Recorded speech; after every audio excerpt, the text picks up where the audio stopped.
ఒక వ్యక్తి 16 ఏళ్ళకే తన తండ్రిని కోల్పోయాడు, 18 ఏళ్ళకే తన తల్లిని కూడా కోల్పోయాడు. అయినా సరే తను చాలా కష్టపడి ఐఐటి జేడబ్ల్యూలో 15th ర్యాంక్ సాధించాడు. ఐఐటి ఢిల్లీలో బ్యాచిలర్స్ డిగ్రీ చేశాడు, గోల్డ్ మెడలిస్ట్. తర్వాత హార్వర్డ్లో ఎంబీఏ చేశాడు. మెకెన్సీకి ఫస్ట్ నాన్ అమెరికన్ CEO అయ్యాడు. అంతేకాదు మన ఇండియాలో ఉండే one of the top business school, Indian school of business కూడా స్టార్ట్ చేశాడు. తను 40 years వచ్చేసరికి తను $100 million పైగా సంపాదించాడని కూడా చెప్తారు. అంటే అప్పట్లో ప్రకారం 400 కోట్ల పైన అనుకోండి, ఇప్పటి ప్రకారం అయితే ఒక 600 కోట్లు వేసుకోవచ్చు ఇన్ఫ్లేషన్ యాడ్ చేసుకుంటే. అంతేకాదు తను బిల్ గేట్స్తో పాటు ఫిలాంథ్రఫిక్ వర్క్స్ కూడా చేసేటోడు. చాలా MNCస్కి బోర్డ్ ఆఫ్ డైరెక్టర్స్గా కూడా ఉన్నాడు. ఎంత అంటే చాలా ఇన్స్పిరేషన్స్, చాలా మోటివేషనల్ స్టోరీ లాగా అనిపిస్తుంది కదా, కానీ ఇది సుగం స్టోరీ మాత్రమే. ఇతను చేసిన one of the big mistake ఏంటంటే, ఒకసారి 2008లో తను గోల్డ్మ్యాన్ సాక్స్కి బోర్డ్ ఆఫ్ డైరెక్టర్గా ఉన్నాడు. ఆ టైమింగ్లో వారెన్ బఫెట్ గోల్డ్మ్యాన్ సాక్స్లో $5 billion పెడుతున్నాడు విషయం తెలుసుకొని తను ఒక హెడ్జ్ ఫండ్ మేనేజర్కి ఈ విషయాన్ని లీక్ చేశాడు. ఆ హెడ్జ్ ఫండ్ మేనేజర్ ఇమ్మీడియట్గా 1,75,000 షేర్స్ కొనేశాడు. సడన్గా ఇంత మొత్తం షేర్స్ కొనేసరికి ఈజీగా దొరికిపోతారు కదా. ఇంతసేపు మాట్లాడమే మనం ఈ రజత్ గుప్తాకి 2 years జైలు శిక్ష కూడా పడింది. ఎందుకు ఈ మిస్టేక్ చేశాడు అని మనం చూస్తే, తనకి బిలియనర్ కావాలని డ్రీమ్ ఉండేదంట.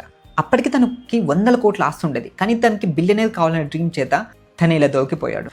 మనిషికి జీవితంలో తృప్తి అనేది ఉండాలి, లేకపోతే ఏమవుతుందంటే ఎంత సంపాదించినా మనిషి మనశ్శాంతిగా ఉండలేడు. మనం ఎంత కష్టపడినా సరే మనకంటే రిచ్ పర్సన్, మనకంటే సక్సెస్ఫుల్ పర్సన్స్ ఉండనే ఉంటారు. సో జీవితంలో తృప్తి అనేది ఇంపార్టెంట్. అందుకని నేను జీవితంలో కష్టపడద్దు, ఉన్నంతలోనే ఉండండి అని చెప్పట్లేదు, కానీ మన డ్రీమ్ వైపు అడుగు వేస్తున్నా సరే మనం ఉండే వాటిలో తృప్తిగా ఉండడం అనేది చాలా ఇంపార్టెంట్. మనం చరిత్రలో చూసుకుంటే రావణాసుడి దగ్గరికి చాలామంది స్త్రీలు వాళ్ళంతటి వాళ్ళే ఇష్టపడి వెళ్ళారట.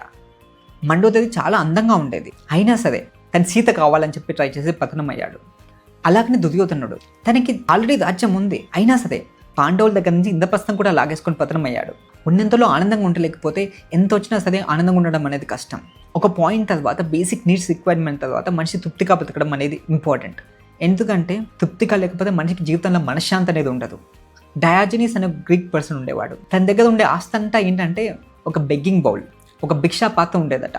కానీ ఒకరోజు ఒక పిల్లవాడు చేత్తో నీళ్లు తాగడం చూసి ఆ భిక్షా పాత్రను కూడా ఈయన పలగొట్టేశాడు. ఏంటంటే ఈ పిల్లవాడు సింప్లిసిటీలో నన్ను బీట్ చేశాడు అని. ఈ డయాజనీస్ దగ్గరికి అలెగ్జాండర్ ద గ్రేట్ వచ్చి ఒకరోజు నీకు నా వల్ల ఏమైనా కావాలంటే చెప్పు అని అడిగాడు. అప్పుడు ఈ డయాజనీస్ ఏమన్నాడంటే, కొంచెం పక్కకి చదువు, సూర్యకాంతి నా మీద పడట్లేదు అన్నాడు. అప్పుడు అలెగ్జాండర్ దీని విని ఏమన్నాడంటే, నేను అలెగ్జాండర్ కాకపోయింటే డయాజనీస్ అయిండేవాన్నేమో అన్నాడు. ఎంత ఉన్నా సరే కొంతమంది ఎప్పటికీ తృప్తిగా ఉండలేదు. కొంతమంది కొన్ని ఉన్నా సరే జీవితంలో తృప్తిగా బ్రతకడం నేర్చుకోగలరు. జీవితంలో చేద్దాం, ట్రై చేద్దాం, ఇంకా కావాలంటే సాధిద్దాం, కానీ జీవితంలో కంటెంట్ అంటే తృప్తిగా ఉండడం అనేది చాలా ఇంపార్టెంట్.